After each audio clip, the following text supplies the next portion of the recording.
You will learn how to think about advertising and promotion not just as business tools, but as activities that raise ethical and social questions, and you will explore some of the main criticisms and defenses of advertising's role in society.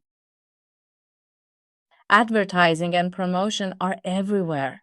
Because of that, they attract strong opinions. Some people see advertising as helpful and even entertaining.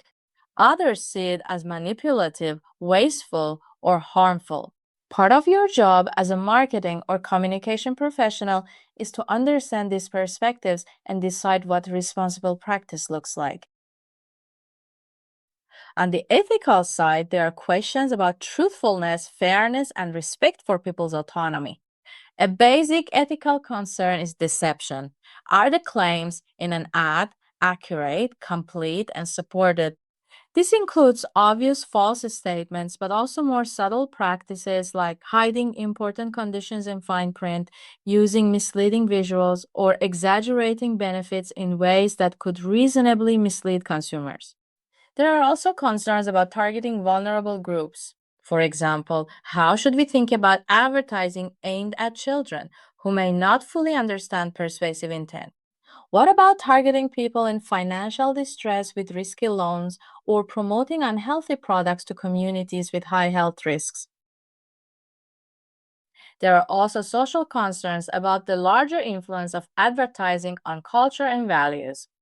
Critics argue that advertising encourages materialism, making people feel that buying more things is the path to happiness and status. Some say it can create unrealistic standards of beauty, success, and lifestyle that harm self esteem, especially among young people. Others point to the way some ads have historically used stereotypes related to gender, race, or age, reinforcing narrow or demeaning images. You will encounter social criticisms focused on the content of ads, such as sexualized imagery, violent themes, or the normalization of unhealthy behaviors like excessive drinking or junk food consumption. There are also criticisms about the sheer volume of advertising, that it clutters public spaces, disrupts media experiences, and contributes to what some call information overload. At the same time, there are differences of advertising and promotion from a social perspective. Supporters argue that ads provide useful information that helps consumers compare options, learn about new products, and make better choices. Advertising can support free or low cost media, including news and entertainment. It can also be used to promote positive social behaviors, such as public health campaigns, safety messages, and socially responsible brands.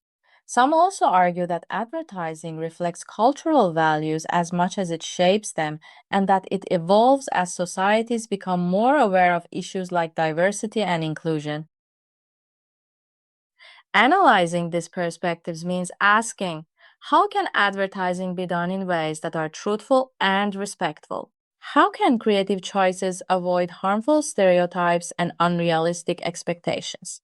How can targeting strategies avoid exploiting vulnerable groups? How can companies balance their desire to promote products with a responsibility to the communities they serve?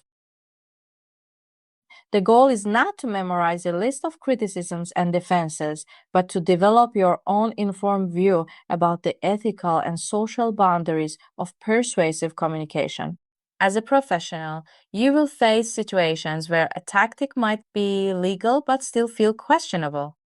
Having thought through the ethical and social dimensions in advance will help you navigate those situations with more confidence and integrity.